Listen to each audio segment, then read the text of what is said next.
우리가 유다 나라를 통해서 유다 왕들이 어떻게 하느냐에 따라서 유다가 흥하기도 하고 망하기도 하는 그러한 경험을 하나님의 말씀을 통하여 우리가 했습니다. 특별히 지난주에는 여호사밧 왕에 대해서 하나님의 말씀을 전했는데 그 여호사밧은 어땠습니까? 늘 하나님을 가까이 하는 자로 하나님 앞에 인정받는 자였습니다. 그럼에도 불구하고 위기는 찾아와요. 그래서 그 위기를 만났을 때에 하나님의 종, 하나님을 가까이 하는 종이 다른 것이 있어요. 피하지 않습니다. 도망가지 않습니다. 스스로 자과하며 맞서지도 않습니다. 어떻게 하냐면 온 백성들에게 금식을 선포하고 우리를 도와줄 분은 오직 하나님밖에 없으니 기도합시다. 기도하지요. 그랬더니 우리 하나님은 어떻게 해주셨습니까? 그 믿음 안에, 그 찬송 안에, 그 하나님만을 바라보는 그 영광 중에 어떻게 역사하십니까? 견고하게 하십니다. 튼튼하게 하셨습니다. 단단하게 해주셨습니다. 그리고 어떻게 해주셨습니까? 형통하게 해주셨습니다. 바로 어떤 자에게 이런 은혜를 주시느냐? 여호와를 신뢰하라, 믿고 의지하라. 그리하면 너에게 견고하게 해주시리라. 선지자들을 신뢰하라. 그리하면 선지자의 말씀이 들려지는 그 말씀을 믿고 의지하라. 그리하면 형통하게 하시리라. 결국은 여호사밧 왕은 견고하며 형통한 삶을 삶으로 온 백성이 부강해지고 튼튼하여지고 재덕을 겸비하게 되되 특별히 물권, 영권, 인권으로 충만하게 했으며 옆에 있는 대적들이 겁이 나서 저들에게 대적할 수 없도록 만드심으로 많은 자들이 스스로 속국으로 들어오는 그러한 강함을 나타낼 수 있었습니다. 바로 왜요? 저들이 믿는 하나님이 너무 세다. 저들이 싸우지 아니하고 하나님께서 싸우셨다. 이 전쟁은 너희에게 속한 것이 아니라 내게 속한 것이다. 여호와 만군의 하나님께서 완전하게 치셨다. 이 소문이 남으로 말미암아 어떻게 해주셨어요? 저들 대적들이 대적할 수 없게 해 주셨습니다. 이것이 바로 여호사밧의 은혜였어요. 그러나 여러분, 우리의 인생은 나그네지요. 한 번 왔다 누군가는 한 번 가야 돼요. 신실한 자든 믿음이 있던 없던 또한 건강하든 건강하지 않든 언젠가는 왔다 언젠가는 가야 되는데 여호사밧 왕도 바로 세상을 떠납니다. 영광스럽게 열 왕들의 묘소에 안장이 되게 되고요. 그리고 난 다음에 오늘 등장하는 바로 아들 누구냐면 여호람이라는 아들에게 왕위를 계승합니다. 여호람 왕은 5대 왕으로 왕위를 계승받게 되는데 그 외에 많은 아들들이 있겠죠. 그 아들들에게는 또 아버지께서 많은 재물과 또 많은 성들을 나눠주면서 부귀와 영어를 다 나눠주면서 아주 계승을 잘해주고 그리고 여호사밧이 떠났어요. 그런데 이후에 이 여호람이 어떤 삶을 살았느냐? 지금 그게 굉장히 중요해요. 오늘 본문 말씀 바로 11절로부터 시작되지만 1절로부터 10절까지의 말씀은 이 여호람의 삶이 어땠는지 잘 기록되어 있습니다. 여호람은 왕이 되었습니다. 왕이 되고 난 다음에 맨 처음에 권세를 얻고 난 다음에 하는 일이 뭐냐면 자기의 형제들을 다 죽여버렸어요. 이유는 정확하게 기록되어 있지 않지만 여기에는 재물을 많이 주었다 하는 장면에서 혹 재물 때문에 그랬을 수도 있겠습니다. 그 다음에 또 하나는 뭐냐? 여호람 왕은요, 그 아합의 자녀인 아다랴하고 결혼을 해요. 여러분, 아합 왕의 자녀라 함은 아합은 누구하고 아내죠? 북이스라엘의 이세벨과 아내란 말이에요. 이세벨은 어때요? 우상 숭배의 최고예요. 바알부엘이라는 아버지를 둔, 완전히 바알 숭상의 첫 번째 모자인 아버지를 둔 자예요. 그러다 보니까 우상에 대해서는 아주 굉장한 신비성을 가지고 있고 신뢰를 가지고 있어서 하나님의 신을 배척하는 자가 바로 이세벨이었어요. 그러다 보니까 이 아합은 아주 악하여서 결국은 북이스라엘이 망조가 들게끔 했던 첫 번째 일을 했던 사람이 바로 이 아합이에요. 근데 그의 딸과 결혼을 했으니 오죽했겠습니까? 여호사밧 왕은 모든 우상들을 척결했어요. 하나님의 말씀으로 완전하게 다시 한번 하나님의 공의와 정의를 세웠어요. 그래서 하나님 앞에 견고한 성과 형통한 성을 세웠어요. 그런데 이 아들 여호람은 어떻게 되냐면 오히려 이방 여인의 그것도 우상 숭배의 주모자인 그 여인을 취하고요. 그러고 난 다음에 심지어 그들이 섬기는 우상을 격려해서 국고로 삼자 할 정도로 해가지고요. 산당을 많이 만들고요. 우상 숭배할 수 있는 자리들을 다시 한번 만들어가지고요. 이 유다 백성들, 이스라엘 백성들 오히려 음란을 떨도록, 음란을 취할 수밖에 없도록, 우상 숭배를 할 수 밖에 없도록 미혹했습니다. 선동했어요. 그러다 보니까 아버지의 때에서는 하나님의 영광을 봐서 그 영광으로 그렇게 흥황해졌는데 그 아들은 떡하니 왕위를 계승받고 한다는 것이 아버지하고 완전히 반대되는 삶을 살아가기를 시작해요. 자, 형제를 죽입니다. 그리고 난 다음에 우상을 보란듯이 섬깁니다. 이방 여인들을 취해가지고 음행을 저지릅니다. 그러다 보니까 하나님은 6절에 뭐라고 말씀하시느냐? 그가 여호와 보시기에 악을 행하였으나 그랬어요. 여호와 보시기에 무엇을 행했다고요? 악을 행했어요. 여러분, 우상 숭배는 결국은 하나님 사랑하는 것, 하나님을 경외하는 것을 어긴 법이죠. 그러다 보니까 악 중에 가장 큰 악이에요. 여러분, 이 우상 숭배 안에는 여러 가지 죄악의 씨앗과 뿌리가 숨어져 있어요. 이것들을 어떻게 했어요? 저가 다시 섬기게끔 만들었기 때문에 하나님은 어떻게 해요? 저를 악하게 보셨습니다. 그러고 난 다음에 이제 현상이 나타나요. 자, 보아요. 그러면 그 왕은 그랬는가 보다. 하나님을 떠났나 보다. 좀 다른 삶을 살았나 보다. 이렇게 되면 좋은데요. 하나님은 바로 이 얘기 보여주세요. 어떻게 보여주시느냐? 에돔이라는 나라가 그 주변의 변방 민족으로서 아까 말했듯이 야, 하나님은 두렵다. 우리 그냥 아예 저들에게 우리가 죽임을 당하기 전에 우리가 그냥 조공 바치고 편안하게 살자. 그래서 우리 족속을 연명해 가자. 그래가지고요. 쫙 엎드렸던 그런 족속이에요. 그런데 그들이 배반해요. 그래서 이제 야, 배반했어? 저것들이 우리한테 그럴 수가 있어? 나가자. 그래서 싸우러 나갔는데 오히려 어떻게 됐을까요? 패해요. 그리고 보기 좋게 저들이 허술한 틈을 타가지고 도망 나옵니다. 그래서 보기 좋게 어떻게 돼요? 속국이 떨어져 나가요. 기세가 등등해집니다. 요거를 딱 보고 난 다음에 림나라는 주변 변방국도 또 마찬가지예요. 그래? 이때가 기회구만. 우리가 쓸데없이 왜 조공을 바쳐? 그럴 필요가 뭐가 있어? 이런 마음이 생기니까 어때요? 배반합니다. 첫 번째 나타나는 것이 하나님 앞에 우상을 섬기고 하나님 앞에 온전하게 서지 못하니까 주변 사람이 배반하기 시작해요. 그리고 조공을 바치지 않았다는 것은 뭐예요? 물질적으로 어려움이 생겼어요. 여러분, 우리가 어쩔 때는 우리의 삶을 돌이켜볼 필요가 있습니다. 물질적으로 세워나가거나 또한 많은 사람들이 배반을 하거나 그렇다면 내 삶 가운데 혹시 내가 아버지 앞에 우상을 섬기고 있지를 않은가? 혹시 내가 악행을 저지르고 형제와 또한 나와 함께하는 사람들에게 악한 죄를 범하고 있지 않은가? 미워하고 시기하고 질투하고 당짓고 조롱하고 찢어놓고 헐고 모함하고 비방하고 있지 아니한가? 이런 것들을 생각해 보아야 합니다. 성경의 말씀은 이런 사람들 이런 뿌리가 있구나. 이런 사람이나 들어야지 라고 주시는 말씀이 하나도 없어요. 이 모습이 내게 있는 것입니다. 그래서 들려주시는 것입니다. 엘리야가 이 순간에 어떻게 되느냐? 이것을 보고 어떻게 하시느냐? 바로 이 주민들과 이 백성들을 미혹하고 음행을 저지르는 이 왕에게 경고하는 말씀이죠. 오늘 본문의 말씀이에요. 자, 이대로 두면 안 되겠다. 여러분, 엘리야가 어떤 사람입니까? 엘리야가 디셉 사람 엘리야. 우리가 알고 있는 갈멜산에서 싸운 번제물을 불로써 태워서 살아계신 하나님의 종됨이 확 나타내면서 850대 1이라는 숫자 앞에 보기 좋게 살아계신 하나님, 나의 하나님 확 불로 임했던 기적의 선지자잖아요. 이 선지자에게 하나님의 말씀이 임해요. 안 되겠다. 저 여호사밧의 길을 가던 자들이 지금 여호람이라는 아들이 음행을 우상 숭배를 저지르고 있고 악행을 저가 지금 죄악을 하나님 보기에 악한 짓을 형제를 죽이는 일을 하고 있다.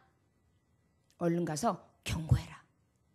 그래서 이 말씀을 가지고 바로 딱 들어와서 경고의 말씀을 주시는 장면이 오늘 본문 말씀입니다. 우리 1절 말씀 다 같이 읽어볼까요? 시작. 선지자 엘리야가 여호람에게 글을 보내어 이르되 왕의 조상 다윗의 하나님 여호와께서 이같이 말씀하시기를 내가 내 아비 여호사밧의 길과 유다 왕 아사의 길로 행하지 아니하고. 자, 엘리야는요 살아가면서 시대적으로 봤을 때 누구와 대결했습니까? 어느 왕하고? 아합 왕. 그런데 여호람 바로 앞에 있는 아버지 왕의 이름이 뭐였죠 아까? 여호사밧 왕이었단 말이에요. 여호사밧 왕이 다 잘했는데 잘못한 게 한 게 있어요. 말씀에 기록된 게. 어떤 것을 잘못하느냐? 바로 이 여호사밧이 북이스라엘과 친화를 맺어요. 그래서 무역을 하려고 해요. 교류하려고 했어요. 친분을 만들었어요. 그러다 보니까 이 물꼬를 틈으로 말미암아 여호람이 그래서 이것을 받아들이게 된 거예요. 그러다 보니까 아합의 딸인 아달랴하고 그렇게 된 거예요. 그러니까 여러분 악의 씨앗이 있을 것 같으면 그 씨앗이 자라나지 못하도록 여러분 항상 빨리빨리 처리하는 게 좋아요. 자녀에게 있어서도 죄악의 길, 내 심령에 있어서도 죄악의 길, 교회나 또한 하나님 앞에 신앙생활하는 데 있어서 죄악된 것들이 있으면 빨리 제거해야죠. 그것을 그대로 냅두면 결국은 어떤 일이 일어나느냐? 바로 선지자의 경고의 말을 듣게 돼요. 자, 경고의 말 전에 무엇이 먼저 있었습니까? 배반하는 일을 당해요. 대적들과 싸우는데 보기 좋게 패해요. 그리고 아주 무기력과 무력함에 빠지게 됩니다. 이것이 바로 어떤 사람들에게 나타나는 증상이냐? 바로 어떤 자들에게? 우상 앞에 음행하고 사람 앞에 악을 행하는 악행하는 자, 살인하고 죽이는 자, 미워하고 시기하고 비방하고 헐뜯고 살인하는 자. 여러분 미워만 해도 살인이라 그랬죠. 근데 여러분들과 저의 모습 속에 그런 모습이 있습니까? 없습니까? 있어요. 그러면 우리는 이렇게 받아들여야 돼. 하나님, 제가 이 말씀을 들어야 되는 엘리야의 경고를 받아야 되는 사람입니다. 원하기는 이 경고를 받고 더 큰 화와 더 큰 저주를 받지 아니하도록 나를 돌이켜 주옵소서. 여러분 때로는 하나님의 말씀에는 축복의 말씀도 있습니다. 아까 말했듯이 견고하고 형통케 되어 주십니다. 그러나 나의 삶 가운데에 축복받을 만한 행위가 없다면, 하나님 보시기에 경고할 만한 행동만 한다면 우리에게 따라오는 것은 무엇이라고요? 저주인 거예요. 저를 따라하십니다. 나는 저주의 사람이 아니라 축복의 사람이 되기 원합니다. 아멘. 여러분 이 믿음이 있어야 돼요. 그리고 오늘 다시 한번 생각해 봐야 돼요. 하나님, 내가 우상숭배, 내가 하나님보다 더 귀하게 여기며 뭔가 자꾸만 새기고 거기에서 우선순위를 주는 게 뭐가 있습니까? 내가 음행하는 자입니다. 내가 형제를 미워하고 자꾸만 원망하고 시기하고 질투하는 내 악함이, 이 악한 마음이 자꾸 일어나서 내 속에서 많은 사람들을 죽이고 있습니다. 나는 악행하는 자입니다. 주여, 아버지 앞에 이 엘리야의 말씀에 경고를 받은 것처럼 나도 이 시간 경고를 받았다면 후에 주시는 하나님 말씀 가운데에 이 경고의 법칙대로 저주 아래 있지 아니하도록 돌이키게 하소서. 이것이 우리에게 하나님 앞에 구해야 될 구함입니다. 회개하라. 아멘. 회개하는 자는 무엇을 얻는다는 거예요? 천국이에요. 여러분 우리의 마음에 천국이 되길 원하죠? 심령의 천국을 이루시려면 회개해야 돼요. 또한 여러분들이 가정의 천국을 이루시려면 모든 것이 나로부터 시작되어 있는 모든 근원을 회개해야 돼요. 교회적으로나 사회적으로나 직장에 많은 사람들의 관계 안에 문제가 생기면 나로부터 시작되어지는 이 악행과 음행을 다시 한번 깨달아서 어떻게 해요? 회개해야 돼요. 그러면 그곳이 천국이 가는 거예요. 주 예수 모신 곳 그 어디나? 하늘나라. 이러한 하나님의 소유된 백성들이 되시기를 주 예수의 이름으로 축원합니다. 잠언서 5장 21절에 보니까 대저 사람의 길을 여호와의 눈앞에 있나니 그가 그 사람의 모든 길을 평탄하게 하시느니라 그랬어요. 자, 대저 사람의 길은 누구 앞에 있다고요? 여호와 앞에 있어요. 그가 사람의 모든 길을 어떻게 해주세요? 평탄케 하실 수 있어요. 자, 오늘 말씀의 제목이 뭡니까? 엘리야의 경고죠. 자, 엘리야의 경고 중에 첫 번째 경고예요. 바로 이 12절의 말씀에 보면 무엇을 경고하고 있느냐면 너는 하나님의 길에서 떠났다 이렇게 경고해요. 저를 따라하시기 원합니다. 나는 지금 하나님의 길에서 떠났습니다. 어떤 자가 하나님의 길에서 떠난 자예요? 아까 말했듯이 악을 행하고 또 우상 숭배하는 자. 그런데 그런 자가 바로 결국은 어떤 길을 하고요? 하나님의 길에서 떠난 자란 말이에요. 여러분, 하나님의 길은 어떤 길이에요? 평탄하다 그랬어요. 하나님의 길은 공의와 정의와 의와 화평과 권능과 하나님의 능력의 길이 하나님이 펼쳐주는 길이에요. 그런데 하나님의 길을 떠났다라면 뭐예요? 실패예요. 좌절이에요. 어둠이에요. 의가 없어요. 악함이에요. 이러다 보니까 어때요? 그 길에 떠난 자들은 반드시 저주가 오는 거예요. 화가 미치는 것입니다. 자, 여호와 앞에 모든 사람들이 길이 여호와 앞에 있다 그랬어요. 자, 그런데 여호와 앞에 길을 떠났다고 얘기해요. 누가? 여호람이. 여호람이 바로 누구라고요? 나 같은 자예요. 여러분, 왜 하나님이 그렇게 말씀하시냐? 21장 10절에 보면 조상들의 하나님 여호와를 버렸다 그랬어요. 누가? 여호람이. 여지껏 아버지인 여호사밧이 섬겼던 하나님을 떠났고 아비야가 섬겼던 하나님을 떠났고 아사가 섬겼던 하나님을 떠났어요. 온전히 하나님 보시기에 공의와 정의를 행하는 왕도에 가는 길을 오직 하나님이 주신 신정국가로서 하나님이 통치하시고 치료하시는 하나님의 방법을 가는 길을 저는 어떻게 반하여 갔단 말이에요. 그러다 보니까 어떻게 해요? 하나님의 길에서 떠났다. 여러분, 엘리야가 혹시 너 하나님의 사람아, 너 하나님의 길을 가야지. 모든 평탄케 하시는 것이 하나님의 손에 있는데 너 왜 하나님의 길에서 떠났느냐? 라고 물으신다면 저와 여러분, 이따가 후절해 주시는 그 저주가 내게 임할 수 있습니다. 저를 따라하시면 이때가 경고를 받은 때가 기회입니다. 회개합시다. 축복받읍시다. 저주에서 평탄의 길로 옮겨갑시다. 아멘. 그 길을 지금 알려주시는 거예요. 여러분, 아유 목사님 왜 오늘따라 이렇게 저주의 말씀을 주시나요? 내가 잘못 살아서 그런가? 교회 오니까 부담스러워. 아니에요. 하나님은 왜 저주의 말씀을 주시느냐 하면 부담 주시기 위한 게 아니에요. 빨리 닦으라고. 자, 내가 사랑하는 아들이 있어요. 아들하고 좋은 거리에 같이 나가고 있는데 아들이 눈곱이 시커멓게 껴있고 코딱지가 해서 덜렁덜렁거려요. 그래서 가다가 아들 일로 와봐. 왜? 여기 있어. 일로 와봐. 코딱 내가 여기 됐어. 야, 여기 더 붙어있어. 이래요. 그래가지고 다 제거해주고 띄워줘요. 경고예요. 그것이 엄마는 자꾸만 내 눈을 왜 자꾸 이렇게 손가락을 넣어가지고 이렇게 하려고 팔라 그래. 또 왜 콧구멍에 손가락 넣고 난리야. 주책 빠져 우리 엄마. 그렇게 생각할 수 있는데 그게 아니죠. 너의 부끄러움을 제하리라. 손가락질 당할 것을 제하리라. 인정받지 못하게 할 자리를 제하리라. 그래서 어떻게 가장 존귀하게, 가장 멋지게, 가장 정말 멋진 아들로 보여주기 위한 게 엄마의 계획이겠죠. 하나님도 마찬가지예요. 우리에게 거울을 보는 것 같이 나의 삶을 들여다보면서 경고하실 때에는 이 경고의 말씀을 통하여 어떻게 해요? 나의 흠되는 것, 나의 저주받아 마땅한 모습들을 어떻게 해요? 제거하라고. 제거하면 어떻게 되는 거예요? 하나님의 길, 여호와의 길, 그 길에 섰으니까 어떻게 돼요? 평탄케 하십니다.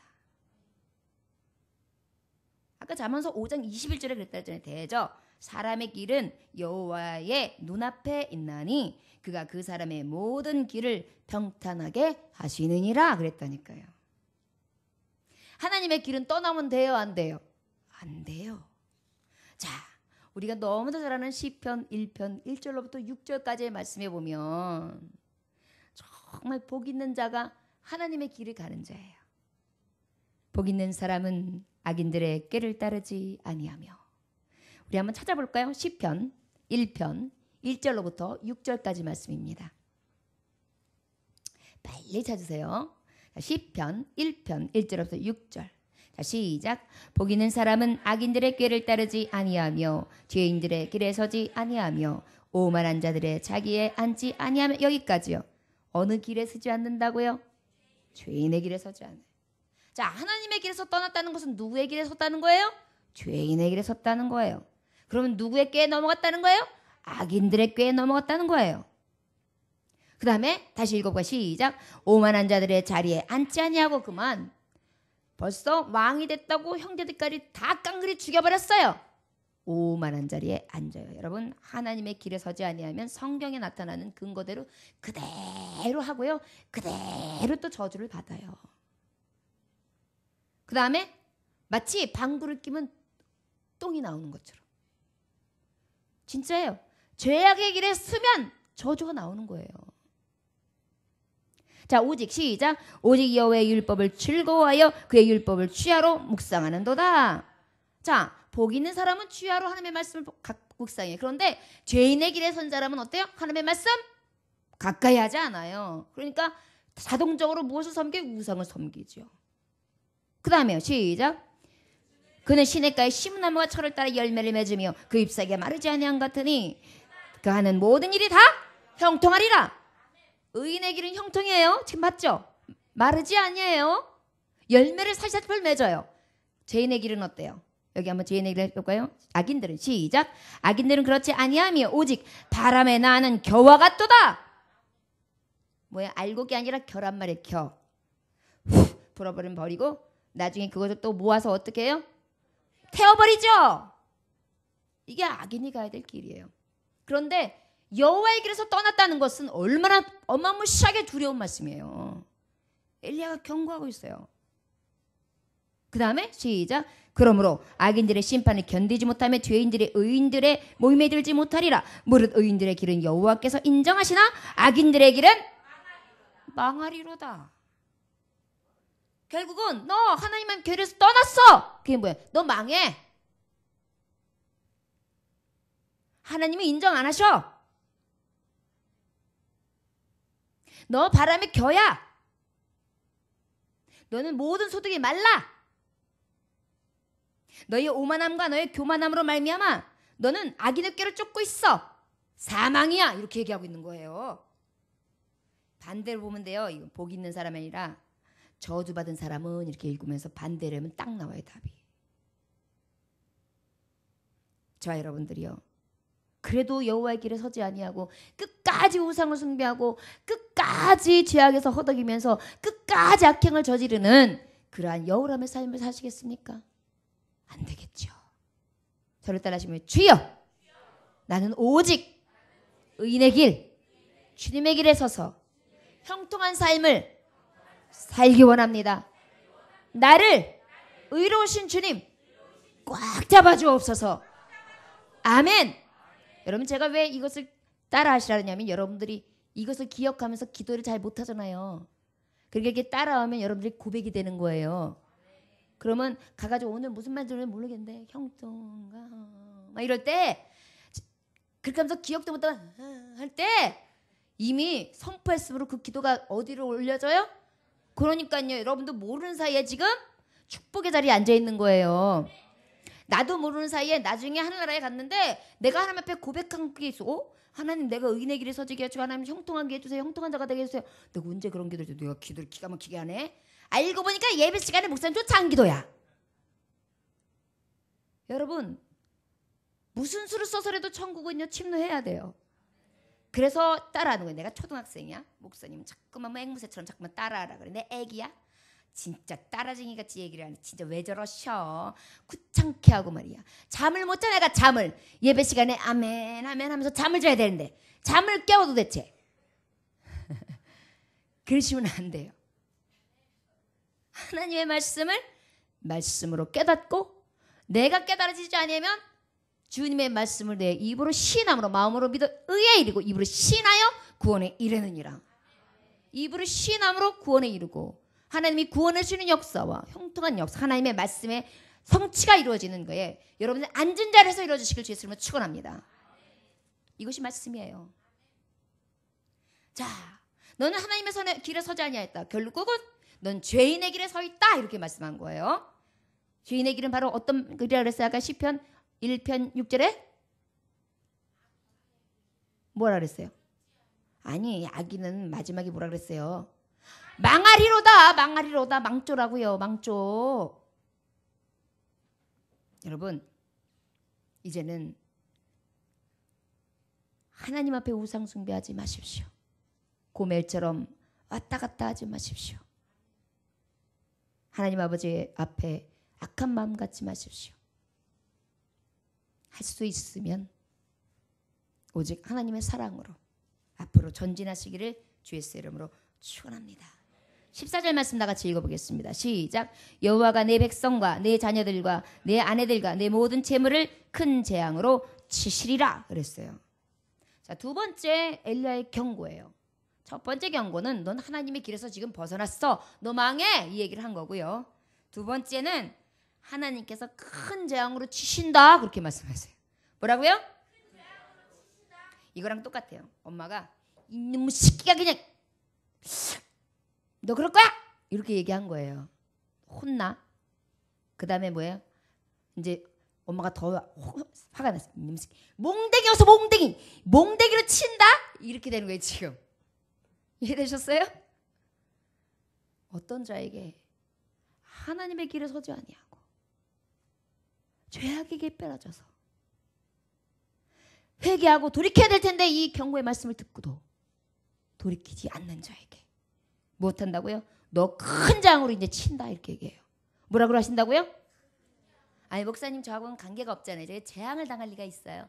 아유 내가 재앙 당하려고 교회에 오나? 믿음 좋아요. 하지만 여러분 나의 마음속이나 나의 행함 속에 이 음행과 악행이 있으면 하나님의 말씀은 절대로 사술이 없어요. 반드시 이루어지고 성취된 말씀이에요. 그래서 우리가 하나님의 말씀 앞에서는요 다 두려워 떨어야 돼요. 자 여기서 재앙이라는 것은 절 따르시면 치명적, 타격, 큰 재앙, 치명적인 타격, 아주 치명적인 타격을 주신다는 거예요. 그런데 어떤 타격인가요? 우리 14절 다시 한번 읽어봐요. 시작. 여호와가 내 백성과 내 자녀들과 내 아내들과 내 모든 재물은 큰 재앙으로 치시리라. 아이고 목사님 우리는요 더 이상 칠 것도 없어요. 그냥 조그만 집에 그냥 근근히 먹거리 내고 더 치면 큰일 나게 해요. 그래도 하나님 치시면 치셔요. 가진 자도 하나님 앞에서는 두려워요. 없는 자도 하나님 앞에 똑같아요. 큰 재앙을 치시면 어떻게 되냐면 내 백성 나라에게 큰 재앙이 온다는 거예요. 내 자녀들과 내 아내들 가정으로 온다는 거예요. 내 모든 재물과 큰 재앙을 치신다. 내 모든 재물까지 오는 거예요. 나라, 가정, 재물 어떻게 한다고? 다 큰 타격을 주시는데 큰 재앙을 큰 타격을 팍 주신다고. 지금 누가 경고하고 있어요? 엘리야 선지자가. 누구의 명받아서? 지금 조문희 목사가 하나님의 명받아서 하나님의 감동의 말씀 역대하 21장을 통하여 여러분들에게 저에게 경고하시는 거예요. 그러고 난 다음에 결국은 16절에서 17절에 답이 나와요. 이 경고의 말씀이 그대로 이루어져요. 이 얘기는 이 여호람이 돌이켰다 돌이키지 않았다? 돌이키지 않았어요. 끝까지 고리 뿌린 거예요. 끝까지 음탕했어요. 끝까지 악행을 저질렀어요. 그래가지고 어떻게 해요? 블레셋이라는 나라가 최초로 침입을 해요. 그래가지고 이 백성이 굉장히 큰 타격을 받아서 이 말씀이 그대로 성취가 돼요. 16절에서 17절 한번 다 같이 읽어볼까요? 자, 시작. 여호와께서 블레셋 사람들과 구스에서 가까운 아라비아 사람들의 마음을 격동시키사 여호람을 치게 하셨으므로 그들이 올라와서 유다를 침략하여 왕궁의 모든 재물과 그의 아들들과 아내들을 탈취하였으므로 막내 아들 여호야는 외에는 한 아들도 남지 아니하였더라.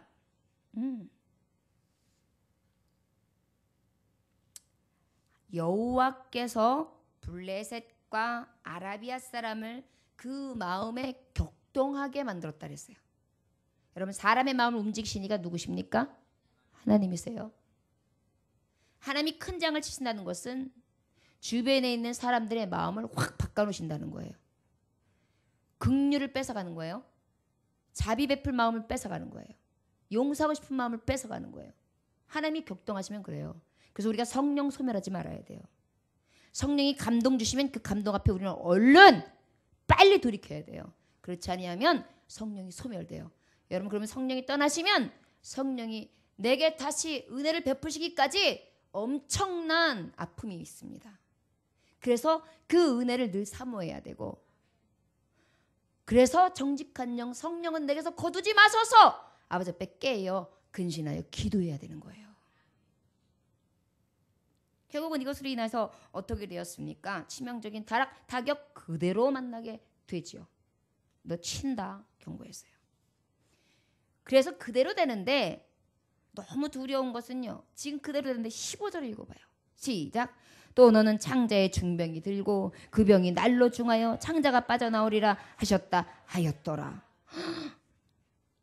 자, 14절에서 15절 이어가는 것이 네 백성, 네 아들, 딸, 네 아내, 네 재물 그랬어요. 그런 다음에 이제는 뭐예요? 건강. 네 건강. 네 건강. 건강이 네 거야? 너 지금까지 잘 살아왔지? 그래. 하나님이요. 다 아세요. 음탕한 거 아시고요. 아기 관영에서 그 안에 더럽고 추악한 것이 있는 걸 아세요. 아무리 숨겨도 하나님 못 속여요. 그러다 보니까 하나님께서 이렇게 선고의 말씀을 주셨을 때 돌이키지 않냐면 결국은 이렇게 계속 되어지는 거예요. 그러면 이거 어때요? 능히 고칠 수 없는 불치병이 와요. 그 다음에 어떻게 해요? 2년 동안에 시한부 인상을 살게 돼요. 근데도 고쳐지는 게 아니에요. 왕이니 얼마나 많은 명의를 갖다 드렸었겠어요. 근데도 결국은 어때요? 창자가 밖으로 다 내장이 나와가지고 죽었대요. 얼마나 비참해요. 그런데 더 비참한 게 있어요. 왕이면 왕이 죽고 난 다음에 아유 왕이요 막 이래야 되잖아요. 애곡하는 소리가 없어요. 들어와서 향불 켜주는 사람이 없어요. 거기다가 묘실을 써야 되는데 왕실을 주는 자리가 없어요. 그냥 일반 묘실 다윗성 근처에다가 묘실을 쓰게 만들었어요. 왕에게 있어서 이렇게 치명타가 있습니까? 하나님의 길에서 떠난 자, 하나님께서 큰 재앙을 주시겠다고 약속했는데 그 재앙 앞에 회개하지 아니하는 자, 결과가 너무 무서운 거예요. 나라, 가정, 물건, 건강. 그 다음에 뭐 마지막은 뭐예요? 죄악의 길에서 돌이키지 않았으니까 사망, 망하는 멸망, 영벌. 가장 두려운 심판이 뭔지 아십니까? 영원한 영벌. 이 영이 천국에 가지 못하고, 두 번째 사망, 저 타는 불못에 들어가는 거거든요. 이게 완전한 심판이에요. 그것을 지금 선고받은 거예요, 여러분. 하나님은 그러니까 뭘 싫어하시느냐? 우상숭배 싫어하세요. 하나님보다 더 좋아하고 하나님보다 더 치우치고 하나님 두려워하지 아니하고 하나님의 뜻에 순종하지 아니하고 악행을 저지르며 이웃에게 반하고 그것에 대해서 정말 많은 사람들에게 분란을 일으키고 분열을 일으키며 아픔을 갖다 주는 자들, 악행을 저지르는 자, 시기하고 미워하고 그 안에서 분냄을 조장하고 당짓는 자들, 다툼을 일으키는 자들, 하나님은 싫어하세요. 거기에 대한 경고가 확실히 지금 보여주신 거예요. 여러분, 이 말씀 앞에 우리는 무엇을 깨달아야 될까요? 여러분, 혹시 이러한 적신호가 내 얘기가 아닌가 싶은 자리에 앉아서 혹 불안한 마음이 드시면 오늘 축복받으시는 겁니다. 왠지 아십니까? 이 경고의 말씀 앞에 회개의 시간이잖아요. 이 말씀 끝나고 하나님, 나는 이러이러한 자입니다. 나는 하나님보다 우상을 많이 섬기고 나는 음탕하고 음행을 저지른 자고 나는 악합니다. 나는 이웃을 사랑하지 내 가족도 사랑하지 못하고 이해하지 못하고 내가 지금까지 살아온 게 악한 일뿐입니다. 하나님 용서해 주세요. 악인의 길에서 떠나게 해주시고 의의 길에 서게 하소서. 그리하시면 어때요? 의로우시며 자비하시고 정의와 공의를 행하시는 하나님께서 어떻게 해요? 주홍같고 지롱같이 붉은 죄, 양털과 같이 흰 눈과 같이 단번에 깨끗하게 해 주십니다. 현대판 노아 홍수 일이 한 번 있었는데요. 경고를 3번이나 했는데 무시한 경우가 있었어요. 어떤 데냐면 강물이 이제 수위 조절을 하는 댐 조사를 하러 갔는데 기술사들이 그 강 하류에 이렇게 내려가 보니까 끝 부분에 그 댐 하구 쪽에 위험한 거예요. 그래가지고 그 밑에 근처에 사는 마을 사람들에게 찾아가서 이게 지금 안전한 곳으로 대피하시거나 저 옆에 마을로 이사 가셔야 되지 그렇지 않으면 큰 피해를 받습니다. 제발 이주하십시오 그랬어요. 그랬더니 그분들이 뭐라 그러냐면 낡고 수리해서 분리해서 이거 정말 굉장히 위험하니까 이거 다 수리해야 되니까 피하라 그러니까 이분들이 뭐라 하냐면 내가 수십 년 동안 여기서 살았는데 무슨 소리냐고. 위험하면 벌써 위험했지. 그래서 뭐라 그러냐면 오히려 이런 말 해가지고 무슨 수작을 부리려고 그러는 거야. 여기 떠나라 그러고 이제 여기에 뭔가 세우려고 그러겠지. 이러면서요. 사람들이 시큰둥해가지고 오히려 사람들을 배척했어요. 그래가지고 이제 안 되겠어서 다시 그 조사원이 그의 가을에 또 이제 댐 조사원을 보냅니다. 다시 봤는데 이거는 아무리 봐도 위험한 거예요. 다시 설득을 해요. 주민 여러분 안 됩니다. 제발 옮기십시오. 이거는 정말 빨리 공사를 해야 되고 수문을 열어야 되고 이거 대책을 빨리 세우지 않으면 정말 피해 큽니다. 이거 정말 위험합니다. 그랬어요. 그랬더니요. 딱 경고한 게 언제야? 벌써 언제야? 근데 지금까지 괜찮잖아. 자꾸 와가지고 사람들 불안하게 만드는 거야. 이렇게 얘기해요. 그래서 그 이듬해 다음에 다시 또 왔어요. 아무리 봐도 이제 진짜 무너집니다. 안 됩니다. 진짜예요. 이렇게 얘기했어요. 했더니 아이 시끄럽다고. 그런데 그 얘기를 하고 보름이 채 안 됐는데 장마가 진 거예요. 비가 확 쏟아지는데요. 갑자기 범람을 하더니 이 땅이 이 댐이 완전하게 붕괴가 됩니다. 그래가지고 3번째 경고를 무시함으로 존스타운이라는 미국, 여러분 미국이 얼마나 그런 걸 잘해요. 3번이나 경고했는데 그 주민들이 안 들어가지고 존스타운이라는 곳이 1889년도에 5월 31일 날 어떻게 되느냐 무너져 내렸어요. 근데 몇 명이 죽었냐면 2,200명이에요. 삽시간에 몰사했는데요. 미국 역사상 최대의 대홍수 사건이에요. 2,200명이 그 자리에 앉아서 경고를 3번이나 받고도 감지하지 않고 언제적 얘기를 계속하냐. 무감각하고 무반응하고 시큰둥하고 나하고 관계없는 것처럼 듣고 있다가 결국은 어떻게 되었어요? 죽었어요. 엘리야의 경고는 우리에게 들려주는 거예요. 우리가 어떻게 반응하고 대피한 사람들은 어떻게 됐을까요? 살았어요. 회개하고 돌이키고 자복하는 심령은 살았어요. 그러나 그 악인의 길에 계속 서서 오만한 자리에 앉아있고 교만을 물리치지 아니하고 교만한 자의 삶을 살아간다면 하나님은 망하는 길, 지금 경고의 말씀이 그대로 이루어지는 삶으로 우리에게 보응하실 수밖에 없습니다. 왜요? 하나님은 죄를 미워하시기 때문에요. 거룩하신 하나님은요. 거룩하지 아니한 자들은 함께할 수 없습니다. 결국은 어떻게 됩니까? 아주 치욕적인 마지막, 아까도 말했듯이 묘실이 없어요. 들어갈 곳이 없어요. 온 백성들이 슬퍼하지도 않아요. 애곡하지도 않아요. 병들어 죽었어요. 2년 동안이 알았어요.